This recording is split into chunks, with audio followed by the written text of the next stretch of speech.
In the storeroom of a small photographic instrument factory outside London, tea was poured every afternoon like clockwork. Nobody thought twice about it.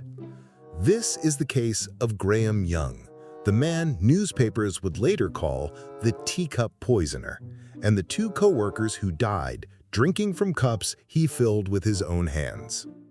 Young's fascination with poison began long before Bovingdon. Born in 1947 in Neasden, Middlesex, he lost his mother to tuberculosis when he was just 14 weeks old and grew up reading advanced toxicology textbooks as a teenager instead of typical schoolboy fare.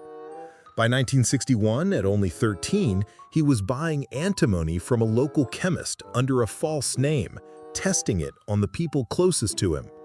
Over the following year, his stepmother, his father, his sister, and a school friend all fell mysteriously ill with stomach cramps, vomiting, and nausea that came and went without explanation. In November 1961, his sister Winifred took one sip of tea he'd made her, found it bitter, and later hallucinated so badly on her commute that she had to be helped off a train. His stepmother, Molly, died the following April. Her death was recorded as a spinal injury, though Young later told police he had poisoned her with thallium. A school science teacher who found bottles of poison in Young's desk arranged for him to be interviewed by a psychiatrist posing as a careers advisor. Within minutes, Young's expertise gave him away. Police searched his room and found vials of thallium and antimony. In 1962, 14 years old, he pleaded guilty to poisoning 3 family members and a friend and was sent to Broadmoor Hospital, becoming one of the youngest patients the institution had ever admitted. He spent 8 years there. His own father told a review board he should never be released. But by 1970, a Broadmoor psychiatrist assured the Home Secretary that Young was no longer obsessed with poisons and posed no further danger. He was released in 1971. Before he left, he reportedly told a nurse he intended to kill one person for every year he had spent locked away. Within weeks, Young was buying poison again, using forged authorization on university letterhead to purchase antimony and thallium from a London chemist. He soon landed a job as assistant storekeeper at John Hadland Laboratories in Bovingdon, Hertfordshire, a company that manufactured thallium bromide iodide lenses for infrared military equipment. His employers received a rehabilitation reference from Broadmoor. They were never told he was a convicted poisoner. It didn't take long for his co-workers to start getting sick. Vomiting, stomach pain, numbness, and diarrhea spread through the storeroom, and staff nicknamed the mystery illness the Bovingdon Bug, assuming it was some kind of stomach virus going around. Young's supervisor, Bob Eagle, fell ill first, recovered briefly after a holiday, and then, after Young slipped a lethal dose of thallium into his afternoon tea, developed crippling back pain and numbness that spread through his body. He died on July 7, 1971. Doctors attributed it to Guillain-Barré syndrome, a rare nerve disorder, and never suspected poison. Young didn't stop.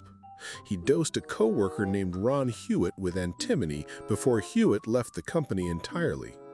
He gave small, punishing doses to a colleague named Diana Smart whenever she irritated him, later writing in a private diary that he regretted not giving her more. He poisoned David Tilson and Jethro Batt with thallium, strong enough that both men survived only after losing their hair, their sensation, and permanently their fertility. And in October 1971, he began dosing Fred Biggs, a part-time employee and local counselor, with repeated doses of thallium that left Biggs unable to speak or breathe before he died on November 19. What finally exposed him wasn't a lab test. It was a co-worker's observation. Diana Smart noticed that Young, alone among the storeroom staff, never once got sick, and she said so out loud. Around the same time, another employee reported Young's unsettling fixation with poison to management. When the company doctor examined Young directly, he found a man who casually corrected medical staff on the toxicology of heavy metals, insisting the illnesses looked exactly like thallium poisoning. It was enough to make the company call the police. A routine background check turned up his teenage convictions. On November 20, 1971, officers arrested Young at his aunt and uncle's home in Kent. As they led him away, he reportedly asked which poisoning they were arresting him for. Inside his rented room, police found more than 400 milligrams of thallium, over 30 grams of antimony, roughly 200 times a lethal dose, and a private diary listing his coworkers by their initials alongside detailed notes on the doses he'd given them and whether he wanted them to live or die. Young's trial opened at St. Albans Crown Court in June 1972. He pleaded not guilty, insisted his diary was fiction for a novel he was writing, and withdrew his earlier police confession. Prosecutors called 75 witnesses. In one striking piece of evidence, forensic analysts tested Bob Eagle's cremated remains and found 9 milligrams of thallium still present, reportedly the first time cremated ashes were used as evidence in a murder trial. After less than 2 hours of deliberation, the jury convicted Young of murdering Eagle and Biggs, attempting to murder Batt and Tilson, and poisoning Smart and Hewitt with intent to injure. He was sentenced to life imprisonment.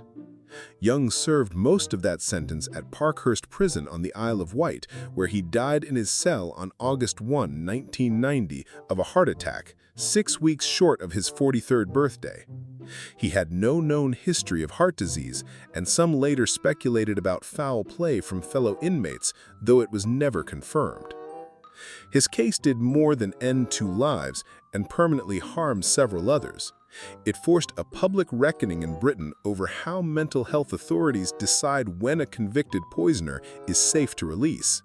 And it left behind a grim procedural footnote still cited in forensic toxicology today, that even ashes can testify against a killer long after the teacups have been washed and put away.